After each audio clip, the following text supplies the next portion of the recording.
Hey Rebel Rouser, I'm Alan Voivod and this is Star Wars 7x7, your daily dose of Star Wars joy. And thank you so much for joining me for it. And thank you especially to the patrons who help make this possible for you every single day with their support at patreon.com/SW7x7. There is an Instagram giveaway I want to tell you quickly about before we get into talking about the Acolyte. So the fine folks at Box Lunch gave me a Darth Vader lightsaber desk light, and they also gave me a pair of cruise socks that feature a little Darth Vader Funko Pop vinyl like figure pattern all over them, and I'm giving those away over on Instagram. So to qualify, you have to be a US resident, you have to follow the Star Wars 7x7 Instagram account.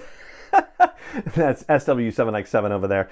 There's a reel that has the details about this giveaway as well, and you have to like that and comment on that to be eligible. You have to do that by May 8th at 11:59 p.m. Pacific time, and I will pick a winner at random on May 9th. And that is in honor of Revenge of the 6th, if you will, or Revenge of the 5th if you prefer, but happy Revenge of the 6th since that's what's happening today. And now let's get into the Acolyte. So the new trailer for the Acolyte dropped, and probably the headline news has to deal with Qimir, the character played by Manny Jacinto. So what we'd known about him previously, according to the databank entry, is that he's a former smuggler who is now a trader, that he's procuring unusual objects and living a life of leisure. We've heard from interviews and other things that he kind of gets sucked up into this whole situation, and he himself has described the character as kind of like Han Solo, but with less riz and a wardrobe that is like Hobbit meets poverty. So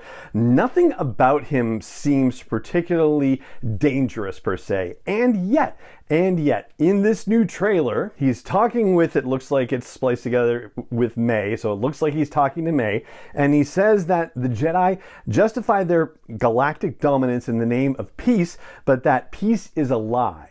And the reason why people are freaking out about this is because that phrase, peace is a lie, is the opening phrase in the Sith code, which goes like this: peace is a lie, there is only passion, through passion I gain strength, through strength I gain power, come to that in a minute, through power I gain victory, through victory my chains are broken, the Force shall free me. So I want to circle back around to the power thing real quick also, because there's of course the line from Mother Anastasia, played by Jodie Turner-Smith, who talks about how there's a question of power and who is allowed to use it, and that's part of the story that happens in the Acolyte. Granted, there are only so many ways to talk about this, but choices like this are, in the case of Lucasfilm, usually very purposeful. So yeah, this thing with Qimir, that seems to be the biggest, oh man, what is going on thing that's been dropped on us in the trailer. But there are a few other interesting things in there too. For example, it does look like we see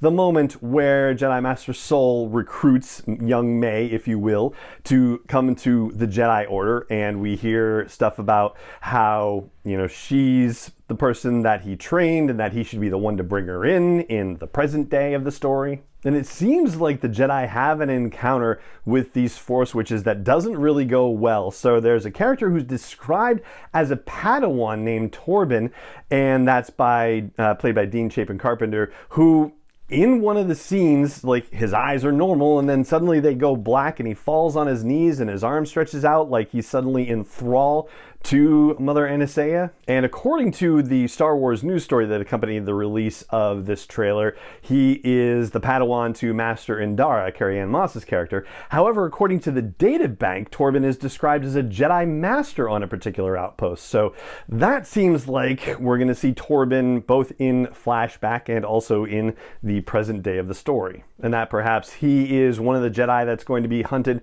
and murdered. And it sure does look like now that May's face-off with Master Indara does not end well for Master Indara. And the other notable ginormous reveal is of the character who's wielding that black lightsaber. Now, we don't know who the character is necessarily, but we get to see most of this character's helmet slash mask. It does look very Knights of Ren-ish. And based on the posture and the silhouette, it kind of does look like that's the character that we see standing off in the distance on that Octo-looking world when May shows up in one of the previous trailers, and we get to see that moment again in this trailer. This time, we see that scene, though, as part of a line of dialogue being delivered first in person and then via voiceover from Rebecca Henderson's Vernestra Rowe portrayal, where she says that she senses that this is a small part of a larger plan, something to tip the scales. A shift to tip the scales, according to her.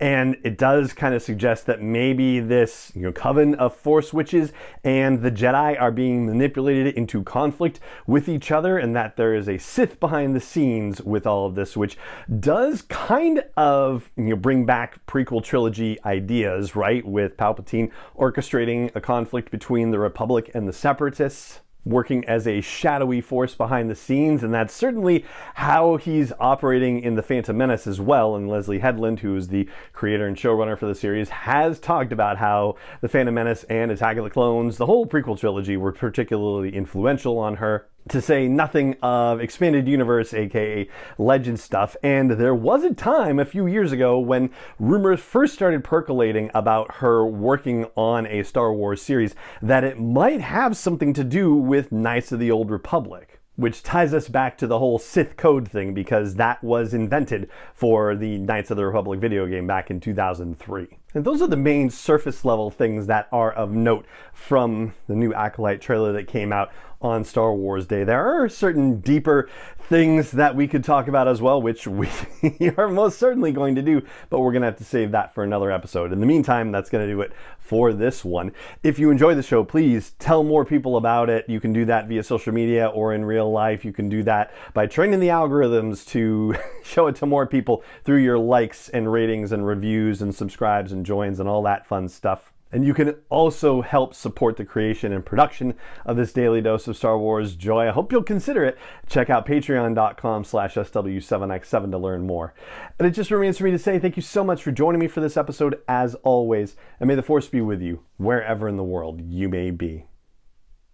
7x7 is not endorsed or sponsored yet by Lucasfilm Limited, Disney, or 20th Century Fox, and is intended for entertainment and information purposes only. Star Wars, the Star Wars logo, all names and pictures of Star Wars characters, vehicles, and any other Star Wars-related items are registered trademarks and/or copyrights of Lucasfilm Limited, or their respective trademark and copyright holders. May the Force be with them. All original content is copyright by Star Wars 7x7. We hope you love it.